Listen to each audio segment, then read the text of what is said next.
Big international story. The first round of US-Iran talks in Switzerland have concluded. The biggest takeaway?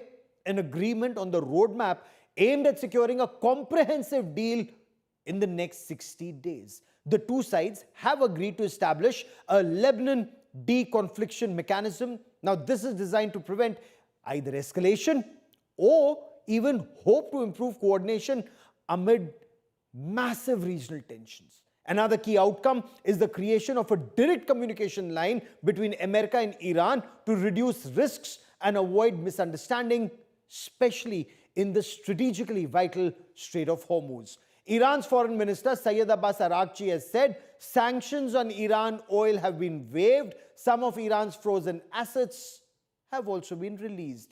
To discuss unresolved issues, both Washington DC and Tehran have agreed to continue technical level negotiations in the weeks ahead.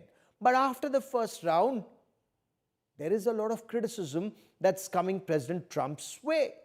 They say Iran has the upper hand and President Trump has chickened out.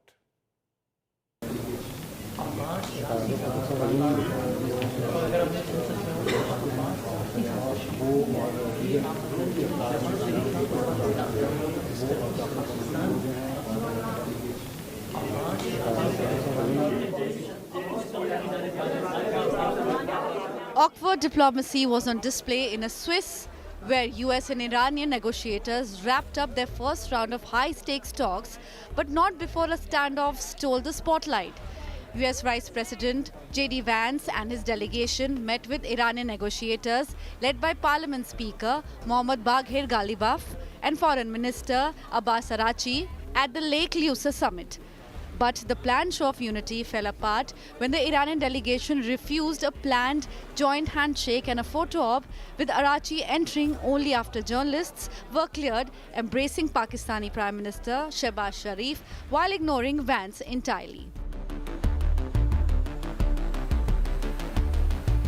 The tense moments came against the backdrop of fresh threats from President of Hormuz just days after it had reopened.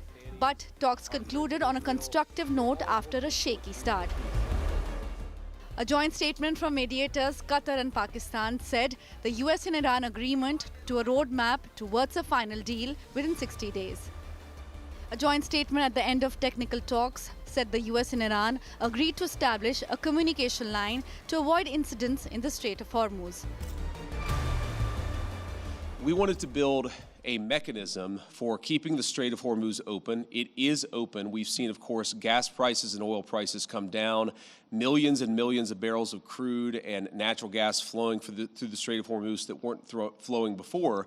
But we also wanted to make sure that we actually set up the coordination mechanism so that we could demine the Straits of Hormuz, so that when there are the conflicts that inevitably come up, we can make sure we work through them rather than that leading to escalation.